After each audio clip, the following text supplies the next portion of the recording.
দিতে পারে একমাত্র জাতীয় পার্টি এই দেশের মানুষের ভাগ্য পরিবর্তন এনে দিতে পারে। জাতীয় পার্টি এই দেশের অর্থনীতির চাকা মজবুত করতে পারে। জাতীয় পার্টি এই দেশের আইনের সুশাসন প্রতিষ্ঠিত করতে পারে। একমাত্র জাতীয় পার্টি পরিবার রাষ্ট্র গঠন করতে হবে। জাতীয় পার্টি ছাড়া বিকল্প কোনো পথ নাই, বিকল্প কোনো রাস্তা নেই। তাই আজ এই চাঁদপুরে দাঁড়িয়ে আবার আপনাদেরকে বলতে চাই, চাঁদপুর নিয়ে আমাদের কিছু পরিকল্পনা আছে। এই চাঁদপুর দিয়ে আসেন অন্যতম একটি জায়গা। আপনি যদি এখানে নদী বন্দর যদি করতে চান, আমাদের জন্য সহজ একটি পথ আছে।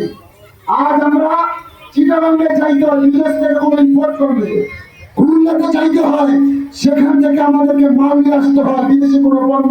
বড় বড় জাহাজ আপনি ঢাকার দিকে যাচ্ছে না, কিন্তু এই চাঁদপুরকে যদি আপনি একটা বন্দরে রূপান্তরিত করতে চান, যে কোনো মূল্যে এটা করা সম্ভব।